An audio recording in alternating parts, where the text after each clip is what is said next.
안녕하세요. 오늘은 그 법인 간에 합병을 했을 때 합병 전과 후로 이렇게 조심하고 주의하고 이제 어떤 걸 검토해야 되는지 놓치는 게 어떤 게 있을 수 있는지 한번 같이 보도록 하겠습니다. 이제 합병 전에는 가장 이제 조심을 하셔야 될 점은요. 주식의 가치가 올라간 주주에 대해서 과세가 되는 경우가 있습니다. 그러니까 모두 다 그런 건 아니고 법인 주주는 법인세법상의 어떤 요건이 있고 개인 주주의 경우에는 이제 상속증여세법상의 어떤 요건이 있어가지고 그 이익 분여가 됐다는 그 요건에 해당이 되면 그 이익 가치 증가분에 대해서 그러니까 주식 가치 합병 전과 후에 그 주식 가치 증가분에 대해서 과세되는 경우가 있는데요.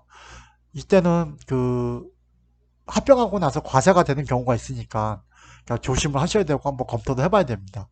다만 이제 법인 같은 경우에는 자본시장과 금융투자업에 관한 법률 165조의 4에 따라서 합병 비율을 맞추는 경우에는 우리 이제 법인세법상 부당행위 부인계산 적용하지 않는다는 거 주의를 하시면 되겠습니다. 이제 불공정 합병에 해당 요건, 그러니까 주식의 가치가 증가했을 때 어떤 경우에 과세를 하는 요건이 되는지 한번 보도록 하겠습니다.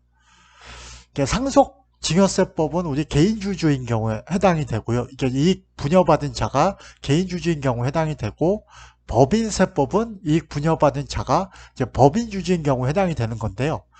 이제 그 세 가지 요건이 있습니다. 특수관계 요건이 있고, 대주주 요건이 있고, 이제 현저한 이익 요건, 즉 그 주식의 가치가 있다고 무조건 과세가 되는 건 아니고요. 어떠한 이익의 가치가 얼마만큼 증가가 됐을 때 이익을 과세하겠다는 그 기준인 건데요. 한번 같이 보도록 하겠습니다. 먼저 특수관계 요건은 법인이 합병을 함에 있어서 그 특수관계에 있는 법인 간의 합병인 경우에 적용을 합니다. 그러니까 그 계열사끼리 합병을 하는 경우죠. 이제 흔한 경우가. 그리고 이제 두 번째로 주주 간에 이제 특수관계 요건이 없어도 나머지 요건에 해당이 되면 이제 과세가 되는 경우, 그러니까 징역 의제가 해당되는 경우가 있을 수 있습니다. 다만 이제 법인 주주인 경우에는 특수관계 있는 법인 간의 합병인 경우에는 이제 같은 요건이 똑같은데 주주 간의 특수관계에 있는 경우에만 이제 그 특수관계 요건에 해당되는 걸로 보고 있습니다.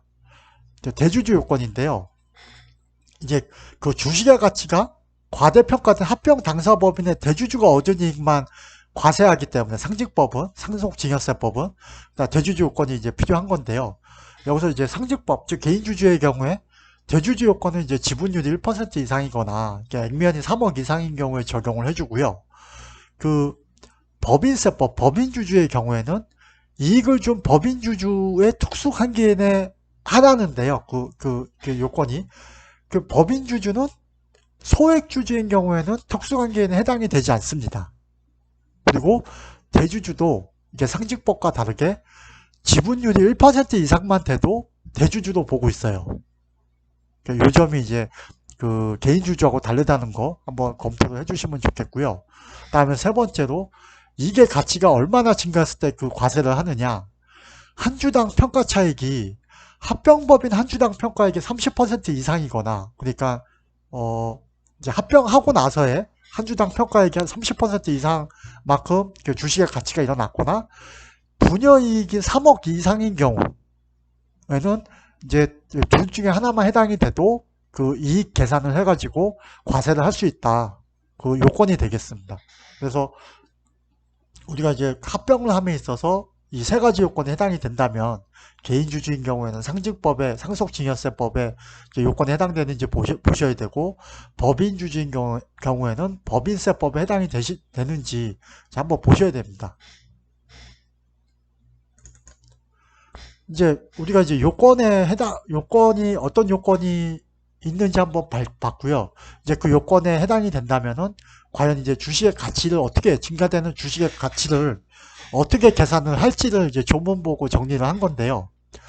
여기서 보시면 이제 그 산식을 보고 바로 이해하기에도 좀 어려움이 있으실 겁니다. 이제 엑셀로 자료를 갖다 놓고 이제 간단한 자료라도 놓고 한번 이제 계산해가면서 보시면 그 시트하고 같이 보시면은 이제 조금 이해가 빠르실 건데요. 여기는 이제 제약이 있으니까 일단 산식이 대충 이렇구나라고 한번 보시는 정도의 이제 이해를 하시는 정도면 되겠고요.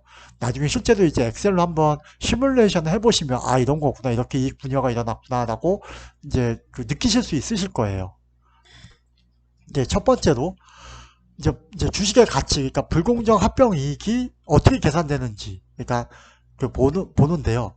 한 주당 평가 차익, 그러니까 한 주당 주식 가치 증가분에다가 이거를 과대평가된 법인 대주주의 합병후 주식수를 곱해서 구합니다. 이제 여기서 과대평가된 법인 대주주라 하면 그 요건에 부합하는 그 주주의 가치가 증가했을 때를 얘기하는 거죠. 과대평가라는 얘기는. 합병 후에 그 주식수를 그 주식가치 증가액하고 이제 곱해서 나오는 그 이익이 이제 현저한 이익 요건에 부합이 되면, 해당이 되면 이제 불공정 합병이익으로 봐가지고 이제 과세를 하게 되는데요. 여기서 이제 밑에 둘째, 셋째 칸은 이제 부연 설명을 해주는 건데요. 그럼 과연 여기서 한 주당 가치 증가분, 즉 평가 차이가 어떻게 계산해 주느냐를 이제 두 번째 칸에서 볼 수 있는데요. 합병 범위는 한 주당 평가액, 요거는 이제 세 번째 칸에서 이따 보시기도 하고요. 그러니까 합병하고 나서의 주당 평가액하고, 그다음에 과대평가된 법인, 그러니까 이게 주주 입장에서 보는 겁니다. 주식의 가치가 증가한 과대평가된 법인의 한 주당 평가액을 합병 전 주주의 주식수하고 곱하여 준 다음에 합병 후 주식수 나눠야 됩니다. 이게 좀 이게 기회가 될지 모르겠는데 나중에 한번 엑셀로 합병이익을 어떻게 계산하는지를 한번 제가 보여줄 기회가 되면 그때 한번 간단하게 보여드릴 수 있도록 하겠습니다. 이렇게 해서 한 주당 평가 차익을 구하고요. 이 한 주당 평가 차익에서 합병 법인, 그러니까 합병하고 난 법인의 개인 주주, 주주의 주당 평가액을 어떻게 계산하느냐. 그게 이제 세 번째 칸인데요. 과대평가된, 그러니까 법인이 과대평가된 얘기가 아니고요. 당사 주주, 그러니까 주주 입장에서 주식의 가치가 올라간, 그러니까 과대평가된 법인의 합병 직전의 주식 가액과 과소평가된, 그러니까 가치가 이렇게 합병 전에 가치가 낮았던 법인의 주식가액을 합한 다음에 이거 합병 법인의 주식수를 나누면 이제 주당 평가액이 나오게 됩니다. 그러니까 이게 산식을 보고는 좀 이해가 어려우실 거예요. 제가 나중에 한번 별도의 동영상을 통해서 이 엑셀로 이 계산을 어떻게 하는지 한번 보여드릴 기회가 있으면은 그때 보여드리도록 하고요. 오늘 이 근본 동영상에서는 그냥 이런 산식이 있구나라고, 이렇게 계산하는구나라고 이제 한번 이제 참고 삼아 보시고, 혹시 나는 꼭 해봐야겠다라고 하면 간단한 자료 놓고 엑셀로 한번 해보시면 그렇게 생각보다 어렵지가 않을 거예요. 이해도 쉽고요. 예, 그렇게 한번 해보시면 될 것 같고요. 이제 합병하고 난 다음에 이제 많이들 놓치는 경우가 있는데요. 합병을 했다고 해서 합병하고 난 다음에 이제 할 게 없는 게 아니고요. 이제 피합병 법인은 법인이 없어지는 거죠. 그러니까 자동 폐업이 되는 겁니다. 그래서 이제 해줄 게 많습니다. 피합병 법인의 경우에는. 그래서 폐업 신고도 일단 해줘야 되고요. 피합병 법인은 법인이 없어졌으니까 관할세무서에 합병 등기 직후에 이제 바로 가서 하셔야 되고, 그다음에 두 번째로 이제 합병이 돼서 소멸되었기 때문에 사업연도가 의제가 되죠. 사업연도가 의제가 되었다는 거는 이제 부가세 신고 목적의 과세기간도 의제가 되었다는 얘기가 되죠. 그러니까 과세기간 개시가 있으면은 종료일이 있어야 되는데 이제 중도에 이제 사업연도가 없어져 버렸으니까 이제 합병 등기일이 종료일로 봐가지고 과세기간이 새로 하나 생기게 되는 거죠. 예. 그러면 합병 등기일 다음 달 25일 내로 부가세 신고를 해주셔야 됩니다. 그렇게 해야 이제 피합병 법인의 부가세 신고 의무가 이제 종결이 되는 거고요. 그다음에 아까 사업연도 의제가 되었다고 말씀을 드렸는데, 이제 사업연도 개시일서부터 합병 등기일까지를 한 개의 사업연도로 보고 해당 월 말서부터 3월 이내로 이제 또 법인세 신고를 세무조정해서 해주셔야 됩니다. 우리 이제 12월 말 법인이 이제 3월 말에 법인세 신고하는 거하고 똑같죠. 예. 그렇게 해주셔야 되고, 그다음에 이제 마지막으로 지급명세 신고, 그러니까 인건비에 대한 어떤 지급명세 신고 의무 여부인데요. 여기는 이제 그 고용승계가 대부분 되니까 해당이 없을 거예요. 그러니까 고용승계가 되고 현실적인 퇴직으로 안 보죠. 피합병법인의 임직원이 이제 합병법인으로 가서 거기 직원으로서 그 합병법인의 합병법인, 피합병법인의 근무기간을 합쳐가지고 그쪽에서 합병법인에서 퇴직금을 받으면 그 피합병법인에서 폐업이 됐다고 해서 이걸 현실적으로 퇴직으로 안 보죠, 우리 보통은. 그런 경우에는 뭐 지급명세 신고를 할 필요가 없는데 퇴직금을 받고 넘어가는 경우가 있을 수 있어요. 그러면은 어 그러면은 이제 현실적인 퇴직이 되는 거죠. 피합병법인 입장에서. 그러면 피합병법인에서 그 해당 인건비에 대한 그 지급명세 신고를 해주셔야 됩니다. 폐업월에 다음 달 말일까지 꼭 해주셔야지 그 지급명세 그 신고 의무를 이제 이해해 주셔야지 나중에 문제가 없고요.